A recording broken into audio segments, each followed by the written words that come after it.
Hey guys, this is Susan with Pack Leader Dog Training, and I'm here with my cat, Zom, and Rachel with Rachel Kohler Dog Training. And Hi. we're here for weekly Q&A, number 33, which is a good number. It is. I'm here with my dog, Gaia. Aw, She's hanging out in place.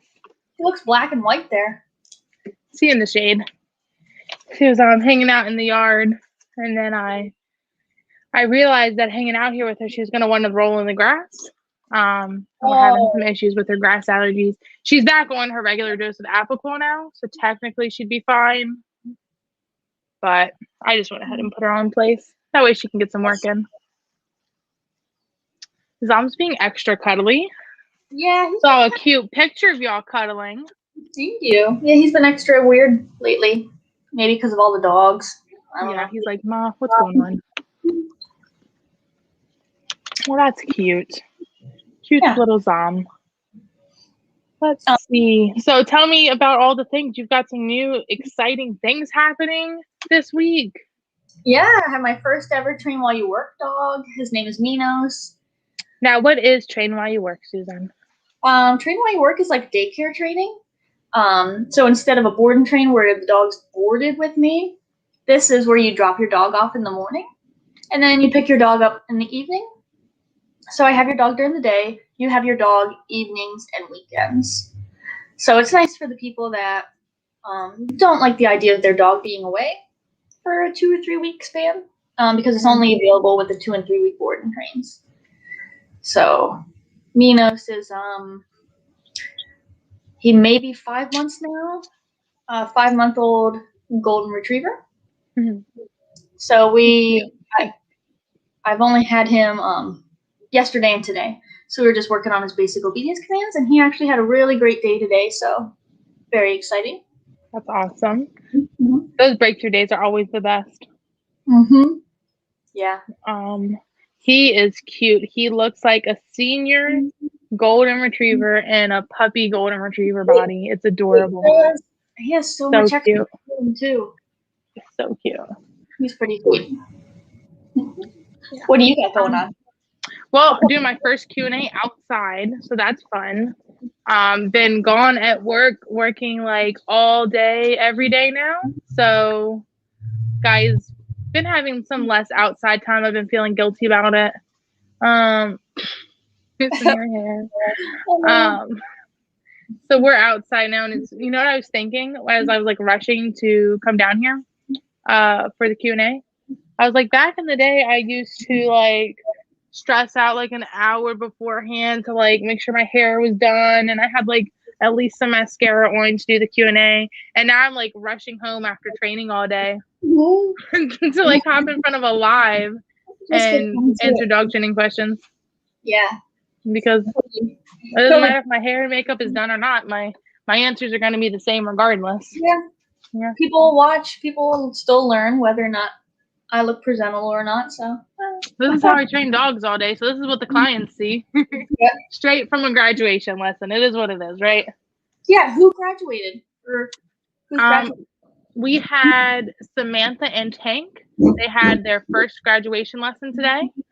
So Samantha's the Dalmatian puppy and Tank's my bulldog puppy. I said that because it sounded like they were like a pair of siblings. They're not siblings, but they both had their first day of graduation today. And they both did amazing. That was awesome. So I do 3 graduation lessons with my dogs, or with the owners, because I go over a lot of information, because I don't do a med like you do. So they got to learn everything in this 3-day span. So it's a lot. So we spread it out to 3 days. So day 1 is a lot of talking. I go over all of the things and what they mean so they can like hear it once. And then we get them up and working a little bit. And then we have the next 2 days to have them practicing all that stuff I just told them so they can hear me saying it all again while they're doing it. Okay. So they go in with a basic idea of how to do it, and then they're doing it as I'm guiding them through it. And then I'm always there to say, hey, you should do this or you should do that. And I joke with them because I'm like, I got to be annoying and I got to remind you not to say the command twice. I got to remind you every time you do it twice. I know. But what's great, and I warn them, I'm like, I know it's annoying, but the great thing is it happens every time. Let's say I've told them a couple times, hey, don't repeat commands. Well, then they repeat the command and they're like, crap. And I'm like, that's great because you caught yourself. And if you can catch yourself, then when I'm not here, you can catch yourself. Right. So that's a process, but they both did great. So that was really cool. That's awesome. Yeah, I know Samantha's come a long way. Not that Tank hasn't, but I know Samantha was a special case for you. Samantha. Yeah, Samantha, she just would rather sleep. Didn't matter what time I got there. Didn't matter how long of a nap she had. It was training or sleep. And I'm going to choose sleep every time. So finding her motivation was a challenge. And she had no care about leash pressure at all. So she would pull on her flat collar just ridiculously. And then I moved to the prong collar, and I thought that was going to be different. But I think I was still, if I remember correctly, I was still struggling teaching her prong collar pressure. Yes. Like that took a few sessions just doing like prong collar dance with her, teaching her to yield to that pressure. Like multiple sessions when most dogs will learn to yield to pressure in a half a session. Yeah. So finally I had her owner switch over to using a harness with her. That's why a lot of the pictures she's in, she's wearing a harness, just because she just wears it. So that way she feels zero pressure on her neck from their flat collar. The only pressure she feels on her neck is when I'm training her, and she's got to yield to that. Right. So I mean, she pulls on her harness as crazy as anything else, but that's allowed us to make the progress we've made with prong collar, knee collar training. Yes, that's fantastic. That's what Minos, he comes to me with a harness on, and I actually love it because they can have him pull on a harness all he wants. Right. I don't care. But yeah, I think that's going to be my new thing after Samantha. You know, we say this every time, but we are always learning with every single dog we have. And I've not had a puppy be so desensitized to leash pressure before. I've never had a puppy not care the way she did. So I now, you know, I've learned some different conversations to have with owners, you know, some different tips and tricks to give owners to prevent their dog from becoming that desensitized. But then mainly just harness. I'm like, yep, your dog's in training with me. Go ahead and walk them on a harness. Because I don't want them to ever feel pressure on their neck and pull and get to where they want to go. So that is definitely something I've been thinking about, like new dogs coming in, like especially young puppies, just have a harness on them. Yeah. Another thing is I'm rambling, sorry. I tell my puppy people to keep a leash on their dogs at all times when they're out. Yes, they should be on a crate schedule, and when they're out, you should be with them. Not everybody wants to follow that schedule. So if your puppy's out and they have free time, they need to be on a leash so you can follow through. So I'd rather them dragging a leash on a harness than a leash on a flat collar. Right. When they're like little tiny things. But little tiny things. It's funny though, seeing Samantha.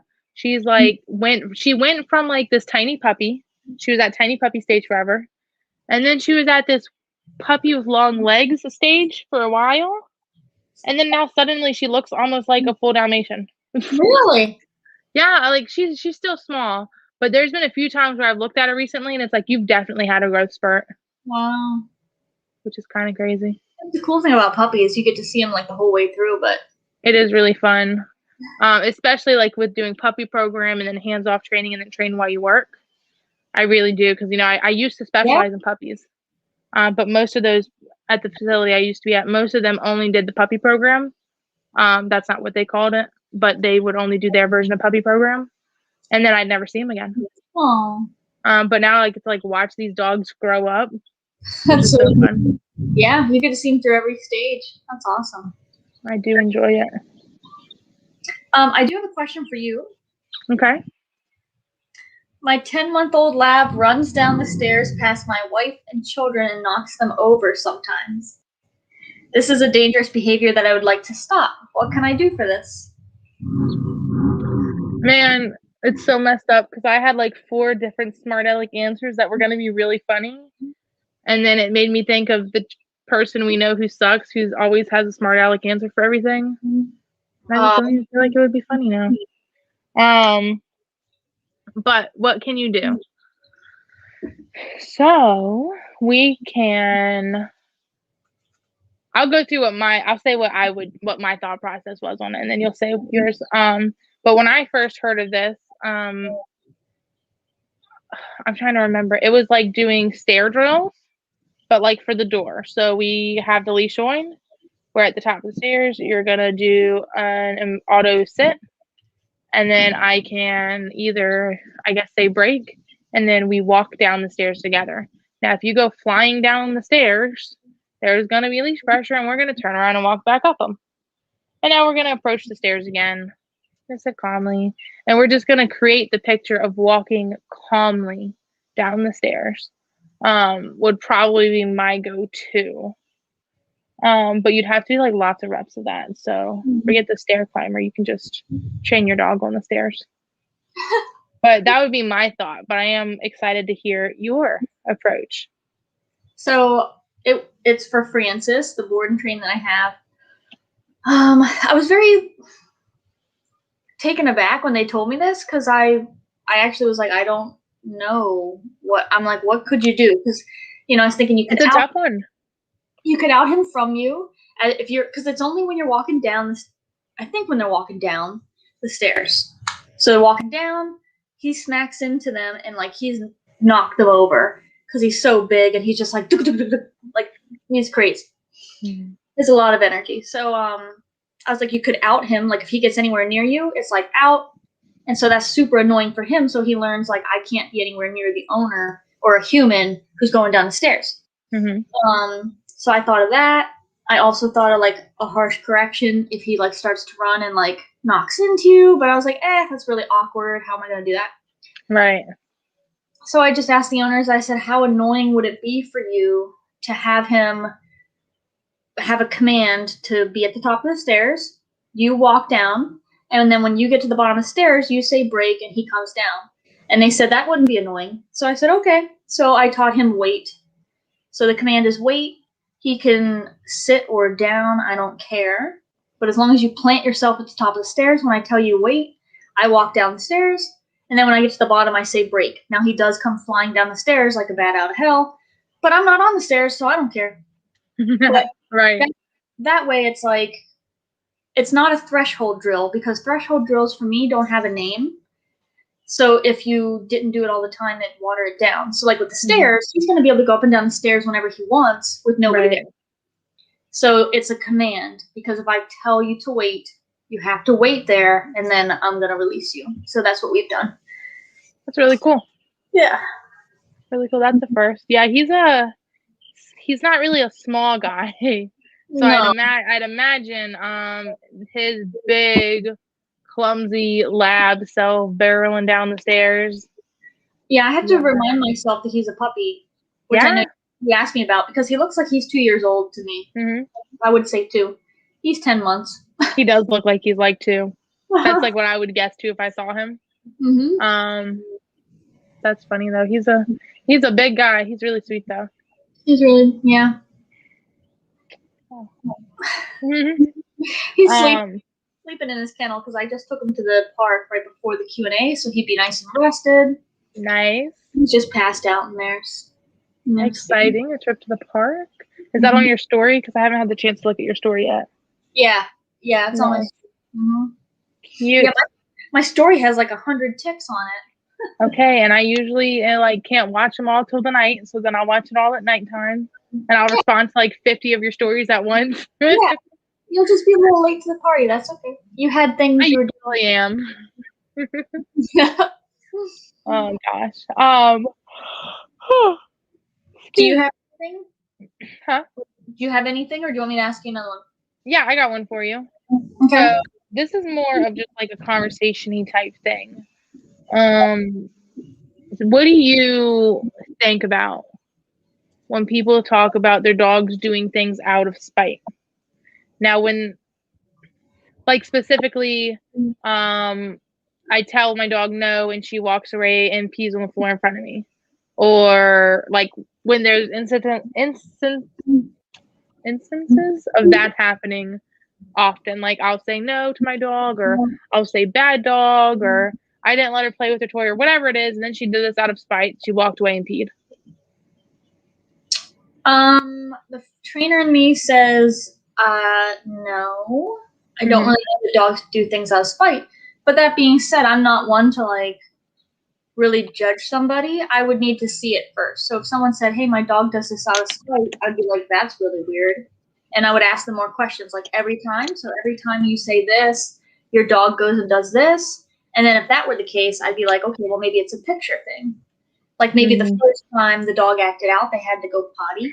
And you were like, no. So the dog's like, I got to pee. And then they just peed. And then it became a picture that was just patterned. Every time you said the word, they went and peed. I don't know. But it doesn't ring true to me that dogs do things out of spite. It really doesn't. Right. I've seen it. So that was my thing, because I've had multiple people tell me, yeah, they do things out of spite. This will happen, and then they chew up my shoe, or then they'll go and pee on the floor, and different things like that. And it's hard because I know dogs don't think like that. But how do I explain it to an owner other than they're not doing it out of spite? So that's why I wanted to know what you had said. So you're right, it's a picture thing. Like maybe coincidentally, this is what happened, you know? Or, you know, now that I'm talking this out, you know, the pee thing, coincidence with timing, or like you said, you created that picture, but so you yell at your dog for doing something, but they've got all the freedom in the world. Should they go do something else? But they're a puppy, so they're already going to make just a bad decision. So then they happen to go chew on your shoe, and to you it seems like I said no to you for this, so now you chew on my shoe out of spite. I don't know.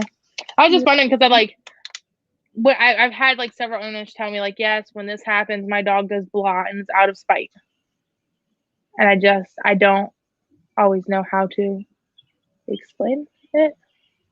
I wouldn't be able to do a blanket statement like it's not right. Because this, but if you told me your situation, I'd probably be able to give you like, well, I could see it happening this way. Now, if you told me a cat, I could believe it with a cat. I can't believe it with a dog, but I haven't seen it. So if you told me like every time this happens, my dog does this, I would just need more information. But I really don't think that they do things out of spite. Right, because they're in the moment. Right. Out of spite would be like premeditated. To be like, man, screw you. You just made me do this. I'm gonna go over here and pee in your shoes now. Right. Like that's not the thought process. That you know. Right. But yeah, it was just interesting. I don't remember the exact detail now because it was the day I had a couple of phone calls back to back. So I'm kind of blurring the two conversations. So I don't remember their specific details. But next time I'll chat to you about that and see what you think. Yeah. No, yeah, I would like to know. I'm a puzzle solver. So if someone said that to me, I would ask them like tons of questions just because I want to solve that puzzle because I don't think it's spite. So what is it? Somebody just rang my doorbell. You go check on that. If you want. It may be the neighbor kids though, asking to walk my dog. That's so adorable. So I'm just gonna wait it out. Okay. You sure? Yeah. Okay. What you got? I have.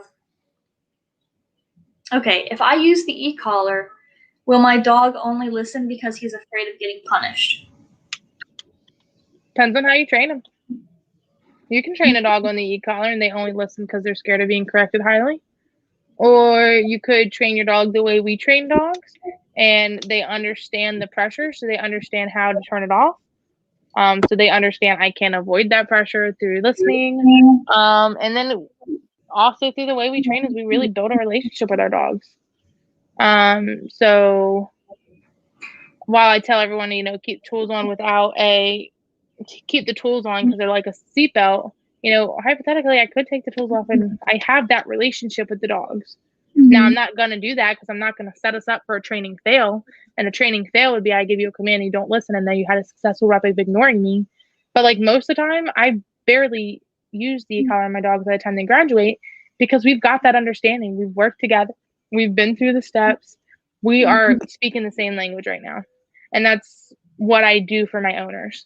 I give them a protocol and a checklist that they follow so they can build up that same relationship with their dog. So it's about what you said to me one time, and I don't think you were going to go there with this, so I'm okay stealing it from you. Like, through this protocol and through these checklists that I have, it helps your dog see you as a leader at pack leader dog training, right? So it's not I'm alpha, I'm so mean, you better listen to me or I'm going to crack the crap out of you. It's a leader. It's somebody that they want to follow. You know, they look to us for guidance through the style of training that we do, you know? Right. Yeah. It is really the relationship. Because I was just telling Rachel about this today or yesterday. Oh, last night. Hey, girl. Regularly with my dogs. Now, we worked at a training facility that he was heavy on like the tool and really having we don't train with relationship. Yeah, we don't train with a relationship. Now, this was that other facility. He said that they didn't train with relationships, that he wanted the e-collar to be the powerful thing because then you could hand it off to the owner. I think he put a really strong emphasis on that falsely because you do build a relationship with the dog. You're going to build some kind of relationship. Yes, the dog is going to respond to the e-collar, and that's why the training transfers so well. The dog is communicated with this receiver, and I'm going to teach the owner how to use it. But I was just telling Rachel last night, regularly, especially when I first came back from my internship, I would notice that if I was trying to do low-level dial-up in the car, which is all wordless, you don't give the dog any information, you just have taught them in the kennel first, turn this low-level pressure off, and then you transfer it to the car.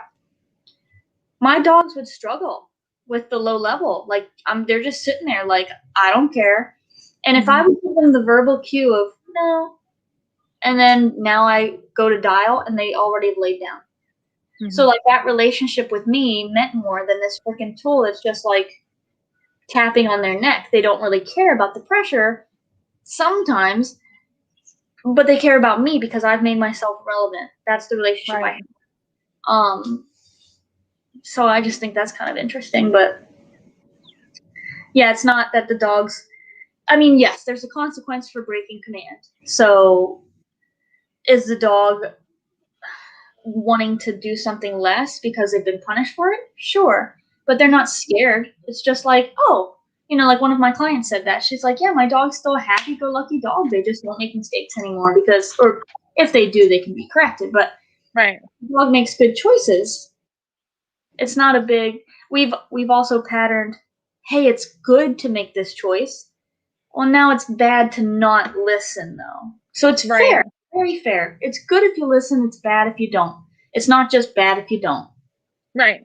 And that's why, like, I really identify with the phrase balanced trainer. Because to me, I truly am balanced. Like, if you do right, I'm going to praise you. I'm going to tell you, you know, great job. I'll give you a treat, or I'll give you a pat or something, right? Or release you and we can move on, right? And then if you don't, there's a consequence. Black and white, balance, right? And then to go on a little side thing here, if you don't mind, about the relationship thing. Said trainer, POS trainer in Rhode Island. Google that, you'll probably find him. Let me stop. He says, we don't train with relationship, we don't train with relationship, we don't train with relationship, blah, blah, blah, blah, blah. Well, first off, other than the fact that he's just lying right through his teeth, he does train with a relationship. Just one of fear. Because he has said before, I want this dog to be so worried. This is quotes. I want them to be so worried about me that they don't even think about making a wrong decision. A direct quote from him. So if the dog is so worried about you, they're worried about you. I won't even say fear. I won't put words in his mouth. But they are so worried about you, they're not going to make a mistake. How are you going to transfer that same worry over to the owners when little soft mom or soft dad, I've actually found in the case, comes up and he's like, here with his dog now. Dog doesn't care about the dad. He doesn't respect the dad anyway. So how are you going to transfer to the dad that the dog should be so worried about the dad's presence that he won't even think about messing up on a command, you know? And that just irks me because he's like, we don't train with a relationship. You do. You just train with a crappy one. Whereas we don't train with relationship. We train in a way that gives us a good relationship with the dogs. And then we can teach the owners how to do the same thing because the owners already have a relationship with their dog. And not to say that's a bad one, because they love their dogs, but it might not be the healthiest one.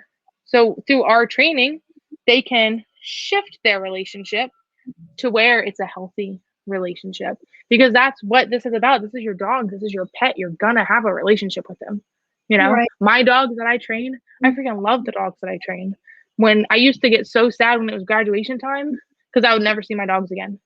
Now I offer train and play. So now it's not goodbye, you know? But that's my rant about Relationship. Yeah. But you always train with there's gonna be a relationship. Yeah, and any interaction with anybody, person or dog, there's a relationship. A relationship is, I don't know what the definition is, but it's, you know, like there's a relationship there, no matter what. It's up to you if it's a good one or a bad one. Right. What are you gonna say? With the first interaction you have with anything, you've built a relationship. Really, it's how you relate to someone. Exactly. Oh, but he doesn't have a relationship with the dogs because he doesn't actually train them. He just says he does. He doesn't. Nah, he just comes in and cracks them. All right. Anyways. Just for social media. I hate him so much. Is it my turn? Oh, sorry. Oh, you have one? Oh, you go first. Because I don't got a lot, really. What do you guarantee with your training? Susan!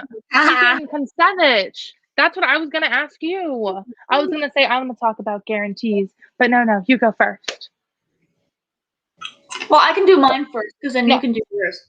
I was going to say the same thing. So I'm not going to say the super awesome thing you said, because I'm not going to steal that from you like that. But I'll answer the question. What do I guarantee with my training? I am a little bit different, I think. I do guarantee sit, down, place, heel, recall, and out. Now, I do have that talk with owners. Technically, my stuff says on and off leash. If you have a super flighty dog, I might encourage you to never take them off leash. Now, with y'all's relationship, you might get there. But I don't always get to a point where I'd say I would trust this dog off leash in an unfenced in area. But in a fenced in backyard, cool. I guarantee sit, down, place, heel, recall, out. If your dog's not learned those 6 commands by the time the course is done, if they've not learned it because we had to take 2 weeks learning leash pressure, then we will add on time to your training course so we can get those commands, because we got to move at the dog's pace. That being said, in my contract, I do state that I will address behavioral issues. I will address whatever behavioral issues they are. I may use the training commands to help with them. I may correct the dog. I might do this. I might do that. However, I do not guarantee behavioral issues to be solved, because 9.5 times out of 10, in order for a behavioral issue to change, the owners have to listen to my advice, because I'm only with the dog for 3 hours a week. So if the behavioral issue is something that the dog's doing all day, every day, unless the owners listen to my advice, dog's going to keep doing it when I'm not there. And actually, I'm going to make one more comment and then you go. Because I was thinking about this while I was driving today. I might rephrase my contract to say I only guarantee these 6 commands on your graduation lessons. Because if you do as my clients have done before and throw away the training after I leave and not do your 90-day protocol and not do your milestone checklist and not use the tools and not do anything, your dog's not going to listen to you. They're not going to recall to you. They're not going to go in their place. They're not going to do any of the things. So I think I'm going to rephrase my contract just to say I'm going to guarantee these commands on graduation day. Anything after that is up to you. Yeah. But I'm feeling very passionate about that. I've got some stuff. Yeah, in my contract, I don't guarantee anything. I'm working with a living creature, right? So I can't promise you that your dog, because people ask, like, do you guarantee anything? So let's say Jack, who's dog aggressive, I said I can't promise you that he's gonna love other dogs. May he want to maybe play with a dog one day? Maybe. but I can tell you that I can get him to exist calmly with other dogs. Mm-hmm. But like I don't have any guarantees in my contract because it is a living creature that I'm dealing with. I can't tell you like it's going to be this cut and paste thing. Right. But like Rachel and I were talking about the other day, and it just came out of my mouth, and it was really great. It was amazing. I want that on a freaking pillow. But I said, Add that to the list. I can't guarantee the results, but you can as the owner. If I have a dog, yeah, I can definitely guarantee that this dog's going to be 100% on point, everything. But I can't guarantee that you can. If you follow everything that I'm telling you to do, with tweaks made personalized to you. So I'm not going to say like, oh, you have to do X, Y, Z right I'm for gonna every say that. single dog. It's not like a copy and paste thing. Right. The core is the same, and then we tailor it to your individual dog based on their problems. So like Francis, I would feel totally confident with him, in my house with my dogs. I could go to the bathroom and then, be fine. But if Jack was in my house, I don't think so. Mm-hmm. Like, it would all be on place, and he'd probably be on a tie back. Because I know Jack's bitten other dogs, so his rules might be different. If no one can help him, he needs to be held accountable or put in his kennel, like advocate for him and the other dogs. So like the rules for the dogs are different depending on what their problems are. But right. No, and that was a great conversation we had because it really got me thinking a lot. And that quote that you said, I can't guarantee the results, but you can, was just amazing because one of the silly things I say is obviously it's a living animal, but I'm like, yeah, I can train any dog, but what is the owner going to do with it? Because if the second training is done, you throw away my binder and you don't continue it, your dog's going to be the same dog that they were before I trained them. Dogs aren't dumb. They're opportunists. If you don't hold them accountable and they would rather act a fool, why are they going to just act good? Why? Like, why? They don't have no reason to. But the situation we were talking about, I've got a puppy starting. His name is Oliver, so I'll be posting him soon. He's starting next week. He is 20 weeks old and he has resource aggression. Super fun. So I am starting a puppy program with him. I'm actually modifying my course. He's going to be allowed to do that when he's a little bit older. So I can squeeze him in my schedule because this is a serious issue we need to work on. Mm-hmm. And his mom asked me, she was like, real talk, can you guarantee that you're going to fix this issue? And I said, no, I can't. I can't guarantee that. The only thing I guarantee are my commands. I said, but that being said, and this goes for all my clients, if you're putting in the work with your dogs, I'm going to put in the work. I'm going to put in the overtime. I'm going to give you extra lessons. Like, as a business person, it's probably not smart, but I don't care. Like, if you're putting in the work, I'm going to give you extra lessons. I'm going to put in the work to help make sure you're successful. So I told Oliver's mom, I said, if you put in the work, if you do your best to follow my suggestions I'm going to give you, because for resource guarding, it's strict. If you follow the advice I give you and do everything you can, I'm going to keep doing everything I can. That's the only thing I can guarantee. But if you lie to me or don't give me all the information or don't tell me things, then I can't do anything with that, Right. But you on can the only side, you can only give as much as the owner is going to give. Mm-hmm. And we've had that conversation before, and it's hard. It's a tough one. But we can't care more than the owner does, and sometimes we find that we do, and it's really frustrating. So my quote of the year, it's my journal, my planner has like a quote of the month thing, and I only did it for the first 2 months, but it was my quote then, and it's just my quote for the year, and it's all I can do is what I can do. And that's just like my new life motto, I'm gonna do everything I can because I care about my dogs. I want my dogs to be successful. I want my owners to be successful.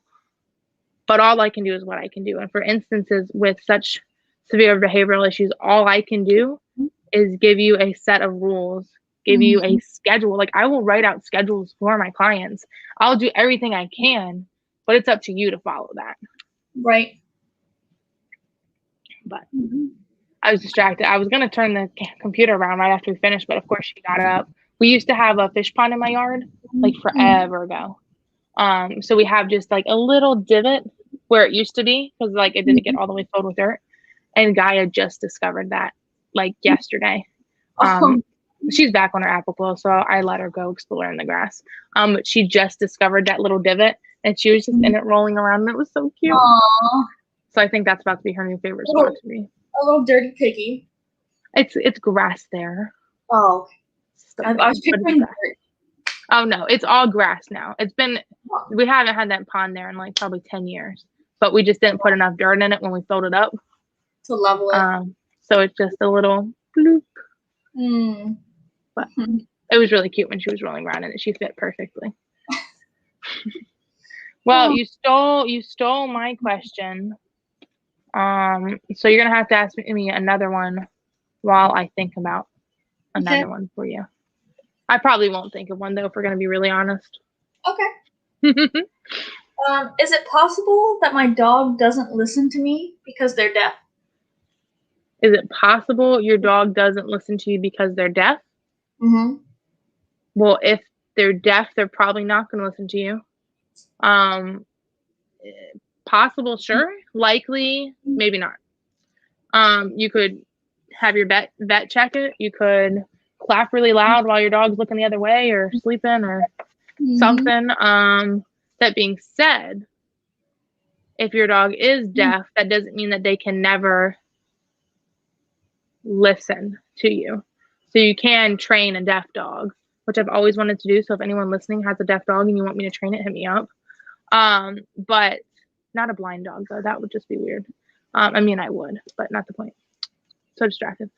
Yes, you can get a deaf dog to listen to you. Is that why your dog's not listening to you? Probably not. But you could definitely check it out. What do you think? I got distracted thinking about training a deaf dog. No, I heard everything you said, so I might as well just like go on to the next question. Yeah, it's not very likely. When I worked at the animal hospital, there weren't a lot of dogs. I specifically said animal hospital instead of vet hospital for you. It always makes fun of me because I say vet hospital every time. I like it. But yeah, there was only like one dog that was truly deaf. There were these 3. Was it white? Hold on. It was these people that accidentally, it was an accident, bred their 2 Merle collies. So if you know anything about Merles, they should not be bred. They had an accidental litter and they kept all the puppies. Because 3. Because they were messed up. 1 was blind, 1 was deaf, 1 was blind and deaf. See no evil, hear no evil, and see and hear no evil. Yeah. So they kept. Yeah. But it might have been. What do you do with a blind and deaf dog? Real talk. I've seen them, but I followed one on Instagram for a while. But teach them by smells. Have them on a leash all the time. Is there any quality of life there?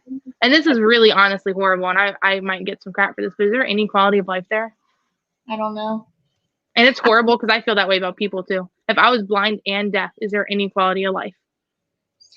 Yeah. I don't know. It would depend on the dog. You would know. Like, yeah, I'd frolic around and run into stuff and have a good time maybe. Well, I could picture Little being blind and deaf and still wagging her tail and like, you know what I mean? Getting pets, yeah. As long as someone's petting her, she'd be happy. And I guess if that's all they know. Yeah. That's crazy. But well, that's a fun trio they've got. Yeah. I didn't know that about not breeding Merles. I knew different coats. I knew like Merle coats were more susceptible to different health issues. I knew that the white coat, something with the gene makes them more susceptible. I don't know if that's the right thing, but to be deaf. Yeah. But I didn't know about not breeding 2 Merles. You know why I didn't know? Because I'm not a breeder. But yeah, don't breed Merles. Don't breed anything. They'll be broken. Wow. Pretty messed up. I mean, go them for keeping them all. Yeah. And taking good care of them, I hope, and then spaying and neutering all of them. Oh, yeah. Yeah, and they came in. I don't remember them having any medical issues like that needed attention. They came in once a year. All 3 of them together. Do they have the parents still? I don't think so. Because I never remember them coming in. Like, I remember their last name, and I remember those 3 dogs, but I don't remember them having other dogs. I almost said their last name, like, A, it would matter, and B, like, I shouldn't say the last name, but I almost said Yeah. it. Huh. Yeah. I wonder if it was like a stud situation or something, and they just kept all the puppies, or I don't know. that's interesting though. Good for them, because I could not imagine. 1, 2, 3, or 4. 3. My 11-week-old Beagle puppy barks at every other dog he sees. How do I know if he's aggressive? Aggression is the intent to kill a bee, right? So if he was aggressive, you said 11 weeks old. Mm-hmm. Okay. I won't say it's likely that he's not, because I've met some pretty messed up puppies last year. But what does he do? Does he just bark at him and he's a little puppy and I want to get close to you, but I'm nervous, so I bark and I back up? Or is he biting and snapping and trying to hurt them? And then what is he doing off a leash? Is this only while he's on a leash he's biting and freaking out, or barking and freaking out? It's hard, without seeing it. And then, so I don't know, then I think about like body language, right? Because I can look at it and usually tell, is he bark, bark, bark, and then I back up and I'm nervous, and then bark, bark, bark, like doing that kind of thing? Or is it like really stiff? Bark, bark, bark, not happy, like snarling, and from 11-week-old puppy would be really alarming. But how do you know? Contact a professional and have them look at it. Mm-hmm. It's hard to tell, but you gotta know the intent, you gotta just know. It's hard because you like go to think of body language. Usually if a dog is wiggling and bouncing around, they're not aggressive. Because if you wiggle and bounce around, you don't feel tough, right? You feel pretty silly. If a dog was being aggressive, they're not going to be wiggling around and shaking their butt and being loosey goosey. They're going to be really stiff, and they're going to be in like fight mode. Mm-hmm. What do you think? Yeah, it's hard to say without seeing it, but that's why we're here. So there's certain questions that we can really easily answer and like help you out, but we couldn't safely say, oh yeah, your dog sounds aggressive or whatever based on what you're telling us. You really need someone to see it. But everything Rachel said is true. That's what we would look for. Their body language. You can just tell by the intent of their bark sometimes. Like if their hair is standing up, if they're charging forward or bouncing around and moving backwards, like she said, it's all body language and assessment. And it'd be a disservice to for me to say, oh yeah, your dog's not aggressive. And then something happened. Yeah, and then you let them off leash and the dog, puppy bites somebody. But right. Also, it's not very common. It's not common for a puppy that young to be aggressive, but it can happen. Mm-hmm. There's a German Shepherd, and can you guess the other breed? Puppy they were scary. Like, you need to seek a trainer because that is not normal. Do you have a guess on what the other breed was? I'd say probably like 11-week-old, like between the ages of 9 to 12 weeks old. You said a German Shepherd, Malinois, first guess. No, we didn't see many Malinois at all at the hospital. I got a couple guesses of which one should I go with. Dutch Shepherds, those are crackheads, but I know you won't see a lot of those, so that's not a good guess. I could be basic and say Pit Bull, but it's not that. My other thought was Rottweiler. Cattle dog.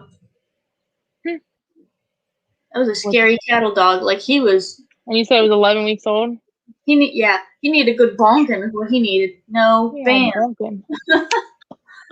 Why I say that and she looked at me. Yeah, I mean, I've been seeing more and more cases of resource regression in puppies, which is super duper fun. But less so just pure aggression. That's pretty unlikely. Resource regression, though, that's a pain in the booty to deal with. Are we boring you? Sorry, I've been up since freaking ever training dogs all day. So have you. And I haven't? I said so of you. I had to drive around. I had to do 2 graduation lessons. I just already had to talk for like 3 hours straight before doing this. All right, fine. And I'm out of water, so. I'm out of drink too. Well, mine was hydrating me. Yours was just dehydrating you. It was delicious. It matched my shirt. So, cool. Whenever the drink is empty, we're done. My water's done. I'm done. Yep. Well, we didn't get a single question today, so I'm cool ending it if you want to be done. I think 45 minutes is all right for a Tuesday that we've both been working since like 7 this morning. Sounds good. Well, thank you everybody for joining us. As always, you can follow us at Pack Leader Dog and Rachel Fuller Dog Trainer. Thanks so much for watching. Happy training. Bye.